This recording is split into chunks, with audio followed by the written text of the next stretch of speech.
In this episode, Golden and I discuss the Netflix original movie, The Old Guard. Full speed ahead.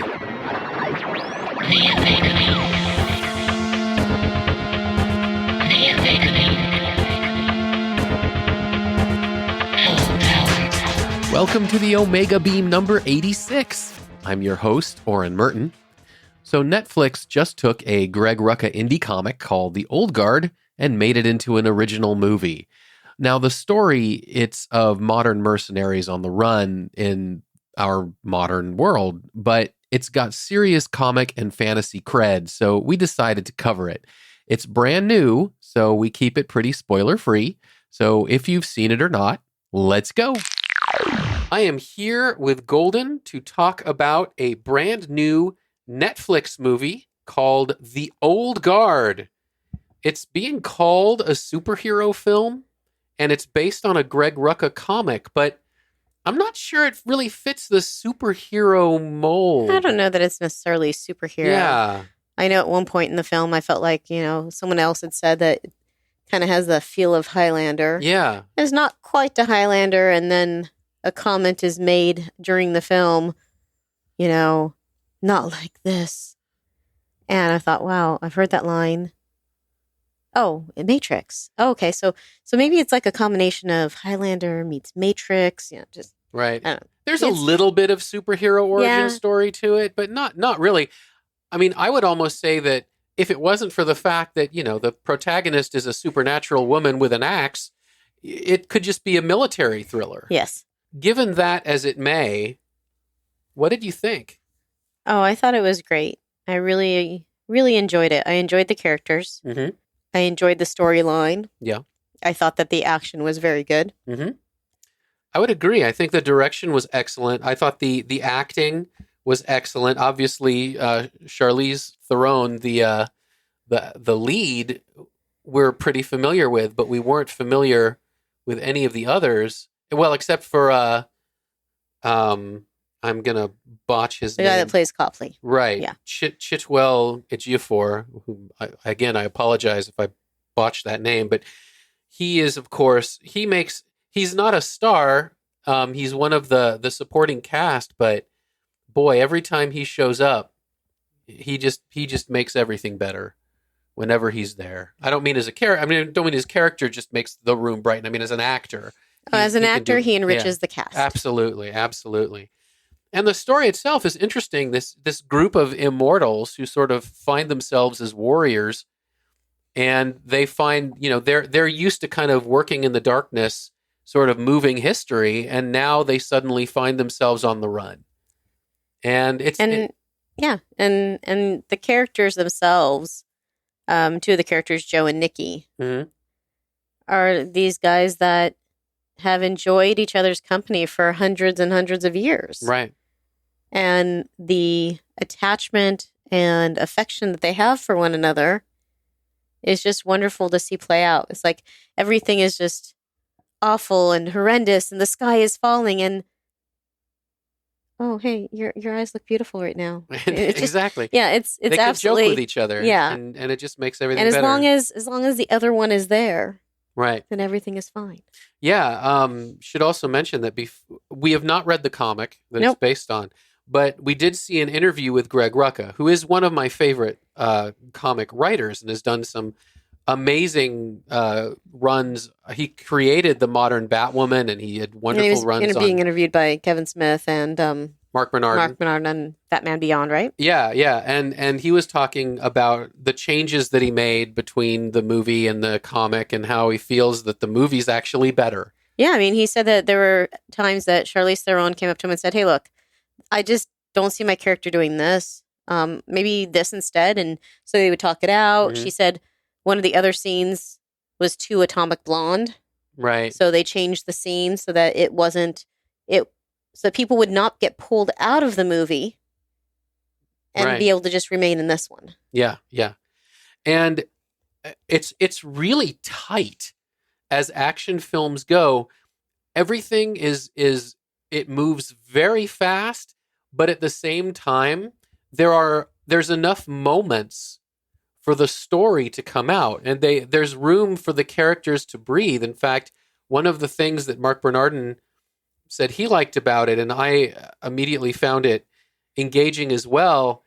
And I think one of the things that makes this movie more sort of indie than you might have gotten if it was a major studio for a tentpole blockbuster is there is a real sense of melancholy in these immortals. They've been around for a long time, and everything just keeps going to hell. That they're trying to do the right thing, and yet the world keeps having crisis after crisis, and things keep being tense and dark, and they want to change everything, but they see that no matter what they're doing, the world is not changing as much as they hoped it would. And I think that gives a kind of depth, in a way, to their predicament that you don't see in a lot of other movies, which I really enjoyed. As someone who doesn't like excessive gore, I should point out that there is some gore, but I didn't find it overly excessive. There's a couple points that I just didn't want to stare at the screen, but overall, I think they handled it really well, because obviously they're doing things that are real bloody, but they're not just focusing on, blood explosions and guts and everything else. It's the story that's the issue, that is what's in front of you. These things are just part of it and happening. Yeah. And like you had said, the action sequences are good. The story is, like you said, pretty tight, and it keeps moving. Yeah, definitely. And it's not necessarily a cliffhanger, but they certainly leave it open for sequels if it does well enough for Netflix. Oh yeah, no, it seems like it's doing extremely well. I think that from the way that they ended it, I would be surprised if there isn't a sequel. Yeah. The week after this was released, Deadline, a Hollywood trade magazine, released their top 10 streamers of original films. And after simply 1 week of release, The Old Guard was in the top 10. It was already at like number 6 or 5 or something. I don't remember, but it had 72 million households viewed it. The tomato meter says 81% fresh. The Definitely. Audience score, 73% fresh. I wonder why the audience liked it less than the critics. I'm guessing because they thought it was something other than what it is. That could be. I mean, like I had said, just looking at it from Wikipedia and everything else, they're calling it a superhero film, but it really isn't. I mean, I guess if you're looking for capes and towels, science fiction and fantasy action adventure movie. Yeah, I mean, I think that is an accurate description, to call it like a modern action fantasy, because when you have a supernatural heroine with an axe, I mean, that's not a documentary, but it's not superhero, I don't think. I mean, I get it. It follows some of the plot lines. They do have abilities that are beyond the normal. So in that way, they are superhuman. Mm-hmm. And therefore, since they do heroic things, you could call them superheroes. Yeah. But it's just not what we are traditionally viewing nowadays as the superhero. Exactly. And they have depth. So it's not just, punchy. And one of the things that we hadn't mentioned yet is, I don't want to call it a side plot, but part of the story is that after all of these years, and the Charlize Theron character is untold centuries old, literally untold. It is not told. And all of a sudden, there's a new one.